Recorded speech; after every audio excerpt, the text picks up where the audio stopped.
आज मैं आपके लिए लेकर आई हूँ फिर से कुछ क्वेश्चंस प्रॉफिट एंड लॉस के। लास्ट क्लास हम लोग प्रॉफिट एंड लॉस कर रहे थे, तो अभी थोड़ा और क्वेश्चंस करेंगे, प्रैक्टिस करेंगे। ठीक है, चलिए देखिए, ये रहा हमारा पहला क्वेश्चन। क्या बोल रहा है इसमें? I sold a book at a profit of 12%. Had I sold it for 18% profit would have been gained. Find the cost price. अब ये क्वेश्चन तो बहुत इजी है, आप सोच रहे हो बेसिक से कर लेते हैं, बट बेसिक से बहुत टाइम लग जाएगा। बेसिक से कैसे होगा? आप कॉस्ट प्राइस बोला है, कॉस्ट प्राइस को x मान लो या फिर 100 मान लो, जो मानना है। फिर उस पर 12% प्रॉफिट निकालो, उसके बाद 18% प्रॉफिट निकालो, फिर दोनों को लेस करके दिखाओ।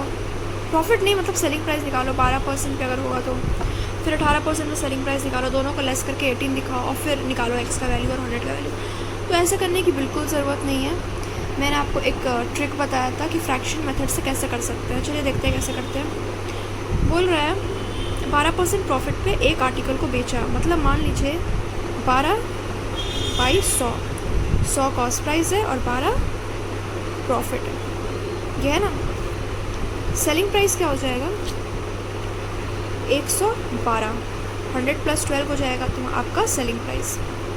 ठीक है, यहाँ तक क्लियर है। दूसरा में क्या बोलता है कि 18% प्रॉफिट पे बेचते हैं अगर, तो मतलब कि अगर 18 प्रॉफिट है, कॉस्ट प्राइस तो वही रहेगा सेम, और अगर अब मेरा सेलिंग प्राइस 118 है, मतलब कि अगर मैं 12% पे बेचती हूँ तो मेरा सेलिंग प्राइस 112। अगर मैं 18 रुपया ज़्यादा पे बेचूँ तो मुझे 18% का प्रॉफिट होगा, मतलब मुझे 18% प्रॉफिट हो गया इतना। यानी कि हम बोल सकते हैं कि ये सेलिंग प्राइस और इस सेलिंग प्राइस में कितना का डिफरेंस है? 18 का डिफरेंस है ना। 18 रुपया ज़्यादा पे बेच रही हूँ तभी तो 18% का प्रॉफिट हो रहा है मुझे। मतलब हम बोल सकते हैं कि 118 - 112 मेरा कितना है? 18 रुपया है। यानी 6 रुपया बराबर 18, यानी 1 रुपया बराबर 3। तो अगर 1 रुपया बराबर 3 है तो 100 बराबर इंटू 3 कर दीजिए, 300 हो जाएगा। यहाँ इंटू 3 कर दीजिए 36 हो जाएगा। यहाँ इंटू 3 कर दीजिए 54 हो जाएगा। यहाँ इंटू 3 कर दीजिए 300 हो जाएगा। मतलब कॉस्ट प्राइस तो मेरा सेम है, 300। पहले मुझे 36 का प्रॉफिट हो रहा था, अब मुझे 54 का प्रॉफिट हो रहा है। तो अब बात को समझ पा रहे हैं? और यहाँ पे क्या पूछ रहा है? Find the cost price. तो कॉस्ट प्राइस अभी निकाल लीजिए, 300 है कॉस्ट प्राइस मेरा। मतलब आपको बस एक का वैल्यू निकालना है, फिर सब में पुट करिए, आपका किसी का वैल्यू आ जाएगा। अगर आपसे पूछेगा कि 12% प्रॉफिट पे सेलिंग प्राइस कितना था, मतलब 12% प्रॉफिट पे तो 112 सेलिंग प्राइस था, यानी कि 112 × 3।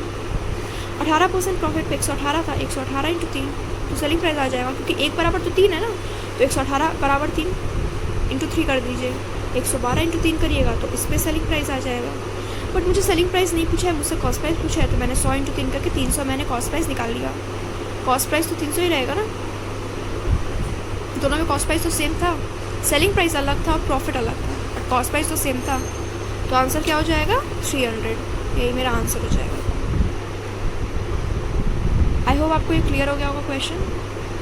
ये बेसिक एक फ्रैक्शन मेथड है और कुछ नहीं। चलिए ऐसे ही क्वेश्चन करते हैं, आपको और क्लियर हो जाएगा। क्लैरिटी के लिए एक और क्वेश्चन करते हैं। चलिए देखते क्या है मेरा दूसरा क्वेश्चन। ये रहा मेरा अगला क्वेश्चन। अब देखिए इसमें क्या बोल रहा है। A man sold a book at a loss of 7%. Had he been able to sell it at a gain of 10%, at a gain of 9%, it would have fetched 64 rupees more. Find the cost price. क्या बोल रहा है? एक आदमी है, एक book को एक लॉस पे बेचता है, 7% लॉस पे, 7% लॉस पे बेच रहा है। अगर वो 9% प्रॉफिट पे बेचे तो वो 64 रुपीज़ ज़्यादा कमा सकता है। बात वही है, बोलना चाह रहा है कि पहले हम 7% पे बेच रहे थे, ये मेरा पहले का है, ठीक है। 7 मेरा प्रॉफिट, 7 मेरा लॉस था यहाँ पे, और 100 मेरा CP था। 7% लॉस बेच रहे थे ना, लॉस था, ये मेरा CP था। सेलिंग प्राइस क्या हो जाएगा? 93। ये पहले मेरा सेलिंग प्राइस था, ठीक है। अब बोल रहा है कि अगर मैं 9% गेन पर बेचूं, मतलब कि अगर अब मैं 9%, ये जो 9 है ये मेरा प्रॉफिट है 100 मेरा CP है, तो मेरा SP हो जाएगा 109। अगर मैं 109 पर बेचूं तो मैं 64 रुपीज़ ज़्यादा कमा लूँगी। मतलब मैं पहले 93 कमा रही थी, अब मैं 109 कमा रही हूँ। कॉस्ट प्राइस तो वही है, पहले मैं 93 कमा रही थी, अब मैं 109 रुपये कमा रही हूँ। मतलब अब मैं 64 रुपये ज़्यादा कमा रही हूँ। इसका मतलब 109 माइनस 93 जो है वो मेरा 64 है, हम ये बोल सकते हैं, है ना। मतलब ₹16 बराबर 64 है, तो ₹1 बराबर कितना हो जाएगा, 4 हो जाएगा। ठीक है, अब फटाफट, अब ये पता चल गया आपको ये चीज़, अब फटाफट सब में डाल दो, कुछ भी पूछेगा कुछ भी निकाल दो।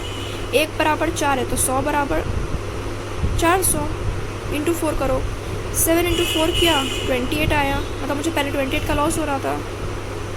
अच्छा, यहाँ भी इंटू 4 करो तो ये 400 हो जाएगा कॉस्ट प्राइस, इंटू 4 करो तो 36 रुपये आएगा, यानी कि 36 का मुझे प्रॉफिट हो रहा है। पूछा क्या है, फाइंड द कॉस्ट प्राइस, तो कॉस्ट प्राइस क्या हो जाएगा, 400। कुछ भी पूछ सकते हैं आपसे, आपसे पूछेगा कि 7% लॉस कितना था, तो क्या बोलोगे, 28 था। 9% प्रॉफिट कितना था, तो बोलोगे 36 रुपीज़ प्रॉफिट था। ये पूछ सकता है कि 7% लॉस पर मेरा सेलिंग प्राइस कितना था, तो सेलिंग प्राइस मेरा 93 इंटू 4 था। 9% गेन पे मेरा सेलिंग प्राइस कितना था, तो 109 इंटू 4 था। तो आपको ये आ गया ना 1 बराबर 4, तो आप कुछ भी निकाल दोगे, है ना। तो आप देख सकते हो कि कुछ भी क्वेश्चन पूछेगा, इतना इजीली मैंने इस क्वेश्चन को किया। कुछ कैलकुलेशन था क्या इसमें, नहीं था, बट आप बेसिस से करोगे तो उसमें बहुत कैलकुलेशन, और जिसका कैलकुलेशन अच्छा नहीं होता है तो उन लोगों को टाइम लग जाता है। तो इसलिए बेटर यही होगा कि आप इस ट्रिक को यूज़ करिए। ये फ्रैक्शन ट्रिक होता है जो मैंने सिखाया आपको। आई होप सो आपको यहाँ तक क्लियर हो गया होगा। इसको कॉपी कर लो या फिर स्क्रीनशॉट ले लो, और इस तरह के क्वेश्चंस और प्रैक्टिस किया करो, ये बहुत हेल्पफुल है। ठीक है, देखिए अब दूसरे क्वेश्चन की तरफ चलते हैं। आई होप आपको ये क्लियर हो गया होगा। ये रहा मेरा अगला क्वेश्चन। क्या बोल रहा है इसमें, a man had to sell wheat at a loss of 10%। ठीक है, if he increases the prices by 5 rupees per kg, he would make a profit of 20%. Find the cost price per kg of wheat.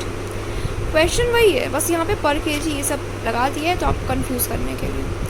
क्या करना है आपको इसमें, पहले मैं 10% loss पे बेच रही थी, मतलब 10/100 यानी कि 90 रुपये में पहले मैं बेच रही थी। अब मैं आपको लिख के नहीं दिखाऊंगी क्या प्रॉफिट है क्या लॉस है, अब तक तो आपको समझ में आ ही गया होगा।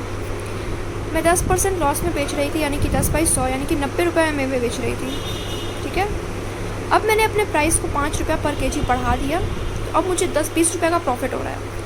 मतलब 20% का प्रॉफिट हो रहा है, क्या मतलब है, 20/100 यानी अब मेरा सेलिंग प्राइस 120 है। ठीक है, पहले मैं 90 रुपये में बेच रही थी, अब मैं 120 में बेच रही हूँ। इन दोनों का डिफरेंस कितना है, 5 रुपये, क्योंकि मैंने 5 रुपये से बढ़ाया है ना।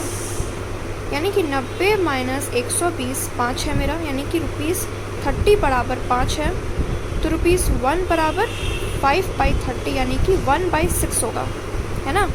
1 बराबर 1/6 है। मुझसे पूछ रहा है फाइंड द कॉस्ट प्राइस पर kg ऑफ व्हीट, मतलब मुझसे कॉस्ट प्राइस पूछ रहा है। अब एक चीज़ देखिए, आप बोलेंगे पर kg क्या है, ये क्या है, तो अरे तो सब तो पर kg में ही दिया हुआ है ना। ये जो भी है 10 है, ये 100 है, ये 20 है, ये 100 है, 120 है, 90, ये तो पर kg में है। तो कुछ भी आपको निकालना नहीं है, आपको डायरेक्ट 100 1 बराबर 1/6 है, तो 100 बराबर इंटू 1/6 यानी कि 100/6 हो जाएगा मेरा कॉस्ट प्राइस। सॉल्व करने से क्या आएगा, 16.66, या फिर आपको उसको अगर फ्रैक्शन में रखना है तो 16 2/3 पर kg हो जाएगा मेरा, ये आ जाएगा मेरा कॉस्ट प्राइस, है ना। आई होप आपको क्लियर हो गया होगा क्वेश्चन। कुछ नहीं है, जैसे पहले क्वेश्चन था वही है, पर kg देकर रखा है, लेकिन कुछ वैल्यू तो नहीं दिया हुआ ना, मतलब हम ये अज्यूम किए कि सारा मेरा वैल्यू पर kg में ही है। ठीक है, कुछ नहीं करना है इसमें। 1 बराबर 1/6 है, तो 100 बराबर 100/6। 100/6 का फ्रैक्शन वैल्यू, अगर आपने फ्रैक्शन का वो चार्ट देखा होगा तो आपको याद आ जाएगा कि 16 2/3 होता है। ठीक है, ठीक है, चलिए अब अपने हम नेक्स्ट क्वेश्चन की तरफ चलते हैं।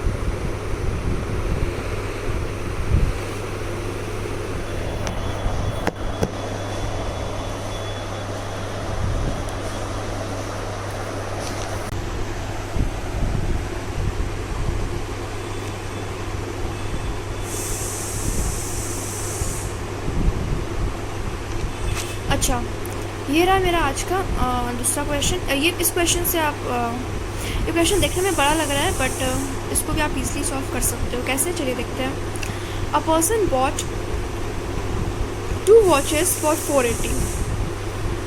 He sold one at a loss of 15% and the other at a gain of 19%. And he found that each watch was sold at the same price. Find the cost price of the watch sold at a loss of 15%. क्या बोल रहा है कि एक आदमी है 480 रुपये का 2 घड़ी खरीदता है, 2 वॉच खरीदता है।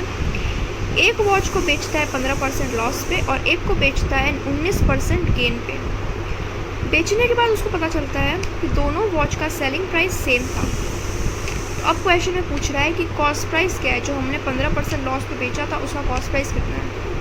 ठीक है, अब देखिए, अगर आप इसको बेसिक से करेंगे तो क्या होगा, एक वॉच को आपको x लेना होगा और एक को 480 माइनस x लेना होगा। फिर x पे आपको 15% लॉस लगाना होगा और दूसरे पे 480 माइनस x पे आपको 19% गेन लगाना होगा। फिर दोनों का सेलिंग प्राइस आपको इक्वल करके दिखाना होगा। तो भाई इतना करने का कोई ज़रूरत नहीं है, मैंने आपको फ्रैक्शन मेथड सिखाया है कैसे करना है। चलिए देखिए, ऐसा नहीं मैं बोल रही हूँ कि फ्रैक्शन मेथड लेंदी नहीं होता, कभी कभी लेंदी होता है, बट वहाँ पे कैलकुलेशंस कम होते हैं जिससे आपकी गलती नहीं होती है, बच जाते हैं आप गलती करने से, और एक्यूरेसी आती है क्वेश्चंस करने में। ठीक है, चलिए अब इस क्वेश्चन में देखिए, पहले मैं 15% लॉस पे बेच रही थी, मतलब 15/100 पे बेच रही थी, यानी कि मेरा सेलिंग प्राइस 85 था। ठीक है, अब मैं 19% गेन पे बेच रही हूँ, मतलब 19/100, यानी कि अब मैं 119 रुपया पे बेच रही हूँ। आपको समझ में आया ना ये कैसे आया? हाँ, 100 में से 15 गया क्योंकि ये लॉस था ना, तो इसलिए 85 हो गया। ये गेन था इसलिए 100 + 19 हो गया, यानी कि 119 हो गया। यहाँ तक समझ में आ गया? अब क्या बोल रहा है कि मुझे ये पता चला बेचने के बाद कि दोनों का सेलिंग प्राइस इक्वल था। ठीक है, अब एक चीज़ देखिए, ये 85 और 119 को इक्वल करने के लिए क्या करना होगा, एलसीएम लेना होगा। तो क्या मैं अब इसको 85 से इंटू कर दूँ और उसको 119 से इंटू कर दूँ? बिल्कुल नहीं। आप ध्यान से देखिए, ये 17 से डिविजिबल है, ये 17 5 जो है और ये 17 7 जो है ना। अब देखिए, टेबल तो आपको आना चाहिए 25 तक, 30 तक टेबल आपको आना ही चाहिए। ओके, अब देखिए यहाँ पर 17 × 5 है, यहाँ पर 17 × 7 है। मेरा सेलिंग प्राइस दोनों का इक्वल होना चाहिए, तभी तो हम क्वेश्चन सॉल्व कर पाएंगे। तभी तो यहाँ पे बोला है ना कि एट द सेम प्राइस, मतलब मेरा सेलिंग प्राइस दोनों का सेम है, लेकिन यहाँ पे सेम नहीं है, यहाँ पे 85 और 119 है। तो सबसे पहला काम हमारा क्या बनता है कि इन दोनों को सेम करना है, हम लोग को। ठीक है, तो 17 × 5 है, 17 × 7 है, यानी कि यहाँ पे क्या डिफरेंस है, यहाँ पे 5 से इंटू है, यहाँ पे 7 से इंटू है। तो क्या क्या करेंगे, मतलब इक्वल करने के लिए इसको 7 से इंटू कर देंगे और इसको 5 से इंटू कर देंगे। देखा आपने, ईजिली हम निकाल दिए इसका एलसीएम, क्योंकि हमको टेबल पता था। मतलब कि इस पूरे को हमको 7 से इंटू करना है और इस पूरे को हमको 5 से इंटू करना है। ठीक है, हम अब सब में टाइम वेस्ट नहीं करेंगे इंटू करके, हमसे जो पूछा है हम उसी को निकालेंगे। ठीक है, find the cost price of the watch sold at 15% loss, मतलब मुझसे पूछ रहा है इसका कॉस्ट प्राइस, इस 100 का वैल्यू कितना है। ठीक है, अब मैंने इसको 7 से इंटू कर दिया तो ये आ गया मेरा 700। ठीक है, तो क्या 700 मेरा कॉस्ट प्राइस है? बिल्कुल नहीं। अरे भाई, दोनों वॉचेस का कॉस्ट प्राइस 480 था, तो 700 कैसे हो सकता है एक का? ये एक फ्रैक्शन वैल्यू में आपने बस निकाला है, क्योंकि आपको इसका वैल्यू नहीं दिया हुआ है। आपको वैल्यू किसका दिया हुआ है? इन दोनों का कॉस्ट प्राइस मिला के दिया हुआ है, तो इसलिए आप इन दोनों का कॉस्ट प्राइस निकालिए। इसको हमको किससे इंटू करना था? 5 से इंटू करना था ना। तो यहाँ पे कितना आया मेरा कॉस्ट प्राइस? 500, मतलब 700 और 500 कितना हो गया? 1200। ये जो 1200 है ये 480 के बराबर है ना। 480 का वैल्यू दिया हुआ है ना, मतलब इन दोनों का कॉस्ट प्राइस का वैल्यू दिया हुआ है। किसी एक का देता तो हम एक से ही निकाल लेते, बट यहाँ पे दोनों का मिला कर दिया, इसलिए हम लोग को दोनों का कॉस्ट प्राइस निकालना पड़ेगा। तो मैंने निकाला, एक का 700 आया, एक का 500 आया, यानी कि 1200 रुपये आया मेरा दोनों मिलाकर। अब हम बोल सकते हैं कि जो ये 1200 है ये 480 के बराबर है ना, यानी 480 डिवाइडेड बाई 1200। तो अब ये 700 के बराबर कितना होगा, यानी कि इंटू हम लोग 700 करेंगे, क्योंकि हमको सिर्फ इसका कॉस्ट प्राइस चाहिए, इसका नहीं चाहिए, तो इंटू 700 करेंगे। यहाँ तक आपको क्लियर है?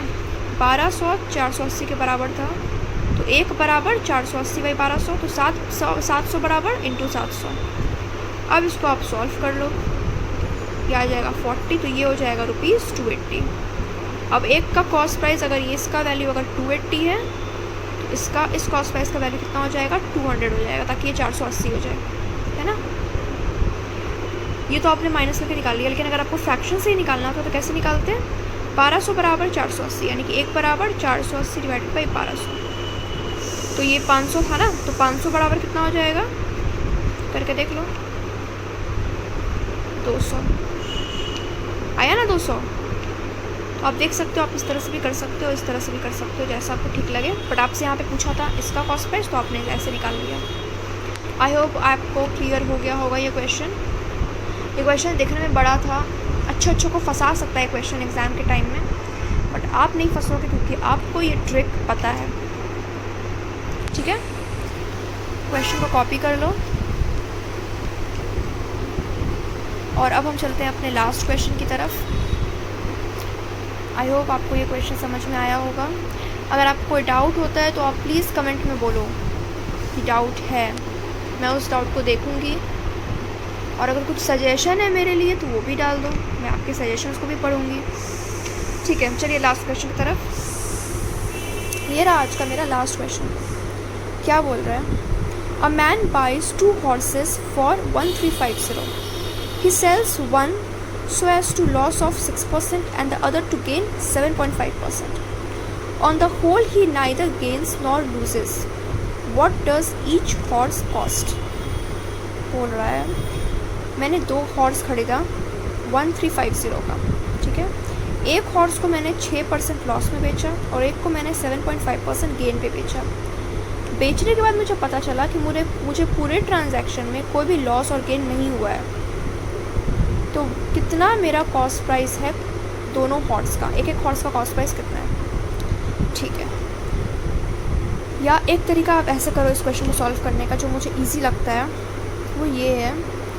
मान लो एक हॉर्स का कॉस्ट प्राइस है x और एक का है y, ठीक है। एक हॉर्स का मैंने 6% लॉस पे बेचा, मतलब 6/100 x मेरा लॉस है एक हॉर्स पे। दूसरे हॉर्स पे मेरा 7.5 डिवाइडेड बाई 100 y मेरा दूसरे पे गेन है, क्योंकि मैंने एक का x माना कॉस्ट प्राइस और दूसरे हॉर्स का कॉस्ट प्राइस मैंने y माना।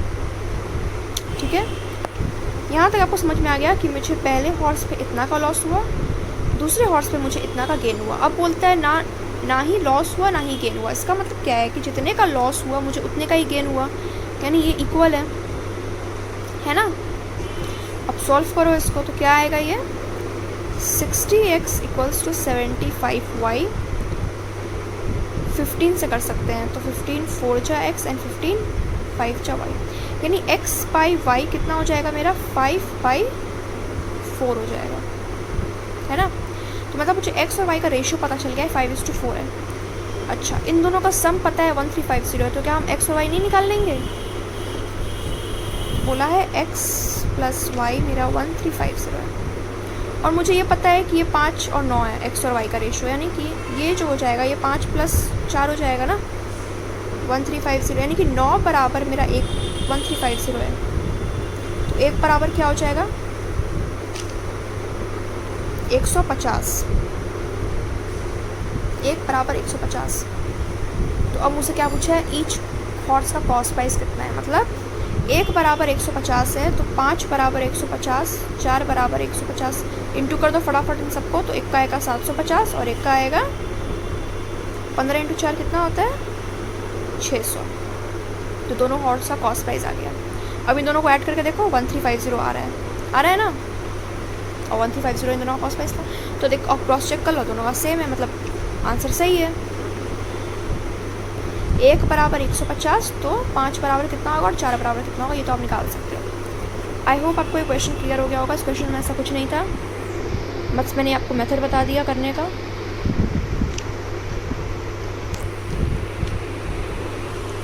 अब एक चीज़ देखिए इस क्वेश्चन में जो बहुत ही इंटरेस्टिंग चीज़ है, जो बहुत लोगों के मन में डाउट होगा इस चीज़ को लेकर।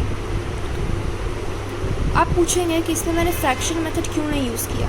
अगर मैं इसको यूज़ करती फ्रैक्शन मेथड तो क्या होता? 6% लॉस था, मतलब कि एक मैंने 6/100 पे किया, मतलब 94 पे मैंने सेल किया। दूसरे को 7.5% प्रॉफिट पे किया, मतलब दूसरे का क्या था 7.5 यानी कि ये हो जाता 107.5, ठीक है। अब बोल रहा है इसमें ना ही लॉस हुआ ना ही प्रॉफिट हुआ, इसका मतलब जो मेरा कॉस्ट प्राइस है वो सेलिंग प्राइस के इक्वल होगा, ठीक है। यहाँ पे मेरा सेलिंग प्राइस 94 था और यहाँ पे 107 था, इन दोनों को ऐड करने के बाद कितना आया 201.5, ठीक है। अब आप बोलिएगा ये जो 201.5 है ये आपका 1350 के बराबर होना चाहिए, मतलब ये selling price equals to cost price होना चाहिए, बिल्कुल सही बात है। बट अगर मैं एक का वैल्यू निकाल भी लूँ, मतलब 1350 डिवाइडेड बाई 201.5 करके मैं एक का वैल्यू निकाल भी लूँ, तो क्या मैं एक दोनों हॉर्स का कॉस्ट प्राइस निकाल पाऊँगी, मतलब ईच हॉर्स का कॉस्ट प्राइस कितना था वो निकाल पाऊँगी? नहीं निकाल पाऊँगी ना, क्योंकि कोई रेशियो नहीं है, कुछ नहीं दिया हुआ है, कोई हिंट नहीं दिया हुआ है, तो कैसे निकालोगे आप? इसलिए मैंने फ्रैक्शन मेथड का यूज़ नहीं किया मैंने नॉर्मली इसको ऐसे सॉल्व कर दिया, मैंने gain equals to profit equals to loss दिखाकर मैंने इसको सॉल्व कर दिया। आई होप आपको क्लियर हो गया होगा, ये डाउट आपका क्लियर हो चुका होगा, ठीक है। तो आज ये क्लास यहीं पे ख़त्म होता है। आई होप आपको आज का सेशन अच्छा लगा होगा, और अगर आपको अच्छा लगा है तो आप प्लीज़ इसको लाइक करो, सब्सक्राइब करो, शेयर करो, और मेरे वीडियोस को प्लीज़ फॉलो करते रहो। मैं रोज़ आपके लिए क्वेश्चन लेकर आती हूँ हर चैप्टर्स से, जो आपके एग्ज़ाम में हेल्प करेगा। तो प्लीज़ इसको लाइक कर दिया करो अगर आपको अच्छा लगता है तो, और प्लीज़ सब्सक्राइब करो, ठीक है। चलिए, तो आज का क्लास यहीं ख़त्म होता है, अब हम मिलते हैं अपने नेक्स्ट क्लास में। अभी के लिए टेक केयर, बाय बाय।